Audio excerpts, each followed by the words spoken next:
ती जी रात्रीची स्वप्न पडतात ती मुळात का पडतात असा मला प्रश्न विचारायचा आहे. आणि दुसरं म्हणजे या स्वप्नांचे जे पडतात त्याला काही अर्थ असतो का? अजून तरी याचं सगळ्यांना सायंटिफिक वैज्ञानिक उत्तर नाही सापडलेलं.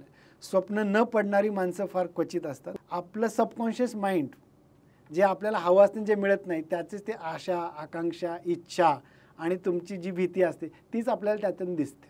आणि बऱ्याच वेळेस आपला मेंदू त्याच्या थ्रू पण बरेच कामं करत असतो, काही माहिती लक्षात ठेवत असतो. समजा तुम्हाला एखादा प्रश्न पडला त्याचं उत्तरच मिळत नाही आहे आणि तो तुमच्या डोक्यात घोळत राहतो आणि जेव्हा तुम्ही झोपता आणि सकाळी तुम्हाला त्याचं उत्तर मिळून जातं, काही गणितं सुटली जातात. मला हा दृष्टांत झाला, तो दृष्टांत झाला, असं आपण बऱ्याच वेळेस ऐकतो. पुराणात कथा आहेत, हे आहेत. पण त्याचं सायंटिफिक जर रिझन पाहायचं असेल तर ते वस्तुनिष्ठ नाही आहे, ते व्यक्तिनिष्ठ आहे. मग त्या व्यक्तीच्या डोक्यातच तेच विचार चालले होते का, त्याचंच प्रतिबिंब आपल्याला दिसलं का आणि त्यातून ते खरं झालं का, असं हे त्याचं गोल चक्र आहे.